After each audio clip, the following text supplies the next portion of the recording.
So magandang umaga po sa inyong lahat mga kamanok. Again, this is Linyado ng Mamay at nandito po ulit tayo upang sumagot sa napakaraming tipong katanungan na palaging inilalagay sa comment section. So mga kamanok, maraming salamat po sa inyong pagtitiwala at ako po ang napili ninyong pagtanungan. Okay, so makakaasa po kayo mga kamanok na mabilis pa sa alas 4 ang ating aksyon at pagsagot sa inyong mga katanungan. Okay, so kung ano po itatanong nyo ngayon, possible bukas, masasagot din po natin. So mga kamanok, if ever na nagugustuhan nyo po yung mga advice, yung mga recommendations, yung mga sagot ko pagdating sa inyong mga katanungan, huwag nyo po sanang kalimutan na mag-subscribe, mag-like, at mag-comment na rin po sa ibaba ng video na ito para sa susunod nating mga topics na gagawin at sasagutin. So kung nagawa nyo na po yan mga kamanok, maraming salamat at simulan na po natin ang ating sagutan sa araw na ito. So ang ating unang katanungan ay galing kay Algaf Sarililing. Ayan. So, kamamay, ask ko lang po, pwede po ba ang 2 times a day magbigay ng patuka na may kasamang Jackie Oats? Okay, kung most of the time o kung madalas naririnig nyo sa akin na ako ay isang beses lang magbigay ng pagkain sa aking mga alaga at gumagamit po ako ng fermented Jackie Oats sa halo ng pagkain o mixture ng patuka ko, so po pwede rin po yan kung 2 times per day po kayong magbibigay ng ganitong klase ng mixture. So, hahatiin nyo lang po mga kamanok. Kagaya po nung akin dito, isang beses ako nagbibigay ng pagkain, 60 grams, pwede pong 30 sa umaga, 30 din po sa hapon. Pwede pong ganun po ang inyong cycle ng 2 times per day na pagkain na ibinibigay sa kanila. So, yung dami naman ng Jackie Oats, kung kayo ay nalilito sa measurement, pwede nyo pong bilangin muna. Bilangin nyo muna sa unang pagkakataon para may idea lang po kayo kung gaano karami. Kasi yung iba, sabi sa akin, kamamay, paano naman yung mga manok na dadalawa, tatatlo? Eh, hindi naman po pwedeng bigyan mo ng marami yan. Okay? At ang hirap din naman kung inyong titimbangin, yung iba walang timbangan. Kaya pinapabilang ko muna sa unang pagkakataon. Okay? Sa 30 grams mga kamanok, bilang kayo ng 20 pieces.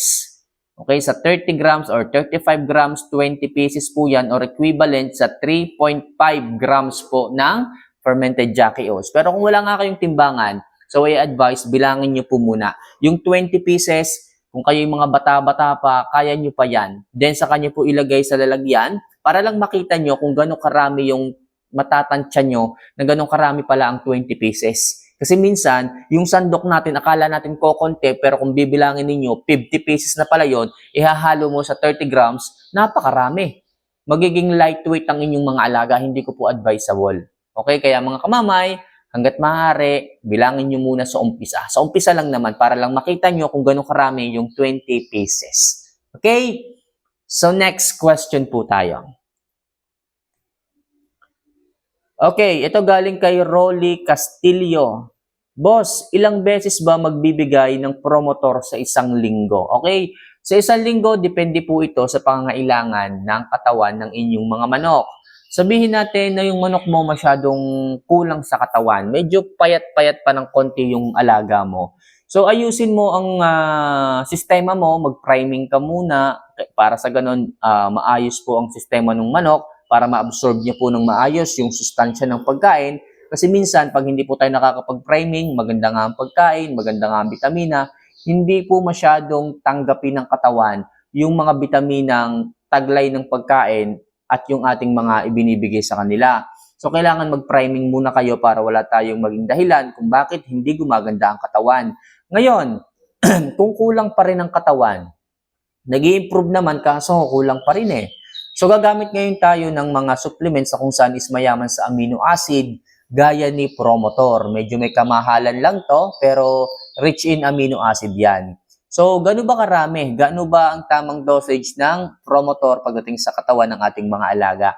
Po pwede kayo magbigay dyan ng every other day. Mas maganda kung magbibigay din po kayo ng workout and exercise.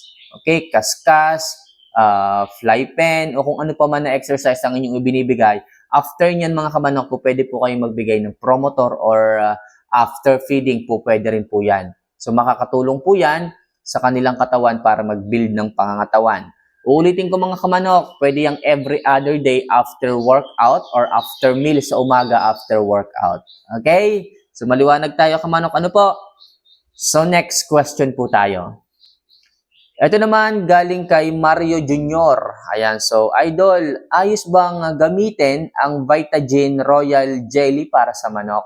Okay, so ang pagkakaalam ko dito sa Vitagen na ganito, ito po ay suplemento, vitamina na ginagamit ng para sa tao. Okay, so ito po ay mayroong dosage na kayang magsuporta sa isang 50 or 60 kilogram na tao, which is pag ibinigay po natin ito sa ating mga alaga, isipin nyo na lang po gaano po kalaki ang pagitan ng timbang o ng kilo ng manok at kilo ng tao. So mula 2 kilograms at 60 kilograms, tapos yung Vitagen na capsule na ganyan soft gel is ibibigay nyo sa isang 2 kilogram na manok, anong i-expect ninyo na resulta sa kanyang katawan?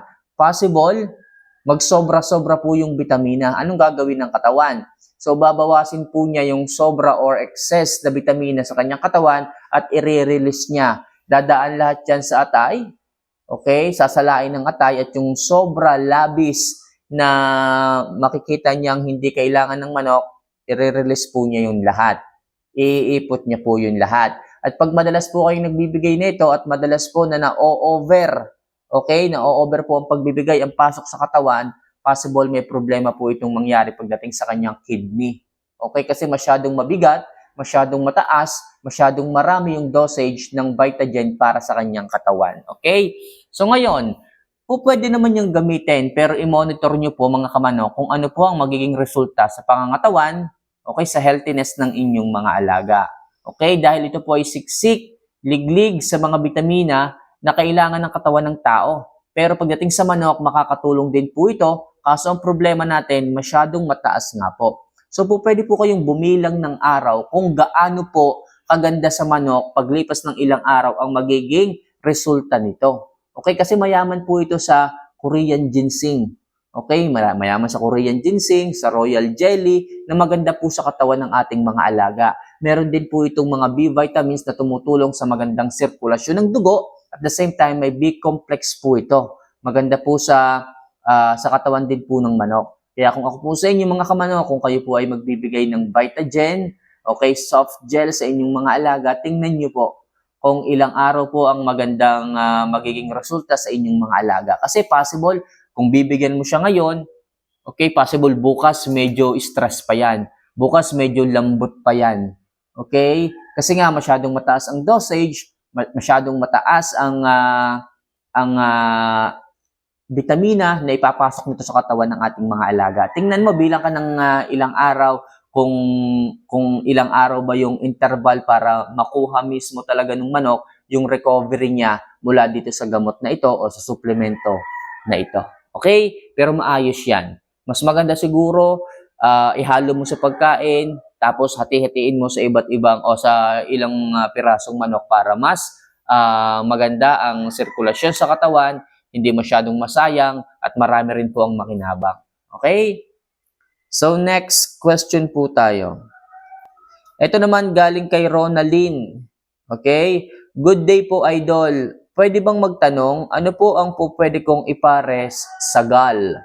Salamat, idol. Okay? Sa mga newbie natin, pag sinabi po natin gal, ito po ay isang linyada ng manok na kung saan napakaayos po ito at napakainam. So, ang gal po na yan mga kamanok, pwede nyo po yung i-breed sa butcher, pwede po yan. Pero advice ko po mga kamanok, para po hindi po mawala ang excitement po ninyo pagdating sa pagmamanok, kayo na po yung bahalang mag-breed nito kung saan nyo po gusto. Basta as long as may mga potential naman yung mga linyada na inyong i-breed dyan, wala kayong dapat problemahin. Mas maganda kasi at nandun kasi yung excitement ng breeding, ng pagmamanok, kung ikaw mismo yung makakabuo ng sarili mong linyada o ikaw mismo yung magbe-breed sa linyada kung saan mo gusto.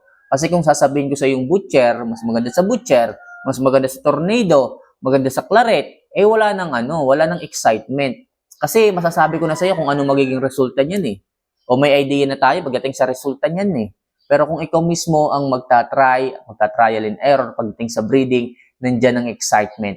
Yung excitement na kapag napaitlog mo yung inahin, napapisa mo, napalaki mo, then naipasyal mo at kung anong naging resulta, nandyan mismo yung saya nandyan mismo yung excitement pagdating sa ganitong klase ng passion. Kaya mga kamanok, kung gusto niyo mag-breed, mas maganda kung tanungin niyo yung sarili ninyo. Pwede kayong humingi ng konting advice, konting assistance sa mga nakapag-breed na, pero sa madaling sabi, mas maganda kung sa sarili mo itanong kung ano yung magandang breed pagdating sa ganyang klase ng linyada. Basta alam mo na maayos din yung kanyang inahin o yung kanyang tandang, wala kang magiging problema dyan. Ang habol lang natin dito yung saya, yung excitement. Okay, magtagumpay man o hindi, basta yung excitement nandun, yun ang hindi mababayaran. Okay? So, last question muna tayo ngayong araw. Okay. Ito galing kay Bablito Galdosa. Ayan. So, idol, depende rin yan sa nakasanayan ng manok, idol. Marami rin akong nakikita na nagwe-wet feeding, malusog naman ang mga manok at matigas naman ang ipot at konti na lang ang tubig na iniinom nila dahil sa pagkain nila. Okay, is wet, lalo na sa mga sisiw at karamihan sa tubig, nilalagyan nila ng probiotics sa pagkain. Okay, so wala naman pong problema sa wet feeding kung dyan po kayo nasanay. Pero ang akin lang, kung wet feeding po ang inyong ibibigay, kung kayo ay malapit ng mamasyal o aalis kayo ng bahay para mamasyal, ibang usapan na po yan. Oo, kaya po niyang pagandahin ang katawan ng inyong mga alaga, kaso may kabigatan. Kasi masyado pong maraming tubig ang inyong ipinapasok sa katawan ng inyong mga alaga. Kasi hindi niyo po compute yan eh. Pag binasahan niyo po ang pakain, patukan ng inyong mga alaga, hindi niyo po compute kung gano'ng karami ang taglay o yung inabsorb na tubig ng pakain na yan. Kaya most of the time, nagiging malambot, basag, matubig ang ipot. Kaya kung ako sa inyo mga kamanok, kung kayo po ay nasa dry feeding at hinahayaan niyo po na yung manok ang uminom para sa kanilang sarili, alam po natin yung dami ng tubig na ipinapasok niya sa kanyang katawan. Meron tayong magiging data kalaunan, lalo na nga kung kayo is mamamasyal. Kung alam niyo po na kung gaano karami ang tubig na iniinom ng manok, magkakaroon kayo ng maayos na data sa araw-araw. At pagdating sa pasyalan, mabibilang niyo po kung gaano karami ang tubig na iniinom na ipinapasok sa katawan para makuha po nila ang magandang kalusugan na kailangan nila. Compared natin doon sa wet feeding, hindi natin alam kung gaano karami eh. Minsan nga yung mga manok ayaw nang uminom eh. Minsan umiinom 5 dips, minsan yung iba 10, minsan yung iba 1 lang. Masyadong magalaw yung data kapag kaganyan. Kasi sa pagmamanok, kailangan natin ng numbers para meron tayong data pagdating sa pag-aalaga o pagdating sa pamamasyal. Okay? So mga kamanok, sana kahit paano makatulong po yung simpleng mga sagot sa inyong mga katanungan at sana mga kamanok, huwag kayong titigil na magtanong at nandito lang po ako para magbigay ng advice, magbigay ng sagot sa kahit na anong katanungan po ninyo na inyong ibibigay o itatanong sa akin. Muli, this is Linyada ng Mamay. Mahal ko po kayo. See you for our next vlog. Paalam.